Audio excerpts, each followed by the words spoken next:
दर्यापूर अचलपूर तालुक्यात समाविष्ट असलेल्या सांगवा बुद्रुक येथील चंद्रभागा प्रकल्पात झालेल्या अनियमितता व विविध अक्रांत मुद्द्यांवर शिवसेना जिल्हाप्रमुख नरेंद्र पडोळे यांच्या नेतृत्वाखाली सुरू असलेल्या आंदोलनकर्त्यांनी 30 जानेवारी रोजी चक्क असतपूर पुनर्वसन भागात बांधलेल्या 80 फूट उंच पाण्याच्या टाकीवर चढून ठिय्या आंदोलनास सुरुवात केल्याने परिसरात एकच खळबळ उडाली।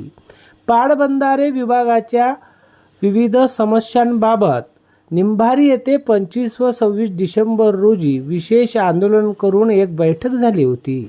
या बैठकीच्या आधारे काही अधिकाऱ्यांनी खोटी माहिती सादर केली। ही माहिती समितीसमोर सादर करण्याचे निर्देश पडोळे यांनी दिले।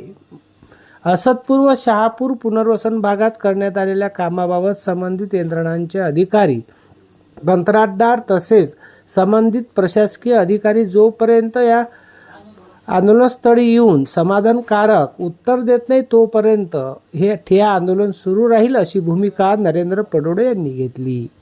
त्यामुळे या भागातील विविध नागरिकांनी या आंदोलनकर्त्यांना आपल्या समर्थन दिले असून तात्काळ प्रशासनाने दखल घ्यावी अशी मागणी केली आहे। सानू खानसह जितेंद्र रोडे, अध्ययन समाचार लाईव्ह, परतवाडा। दुसरा टप्पा काल आपण दिवसभर ठिय्या मंडपामध्ये ठिय्या दिला। या मगरगट्ट अधिकाऱ्यांना जाग न आल्यामुळे आपण आज हा दुसरा टप्पा या पाण्याच्या टाकीवर चाललोय।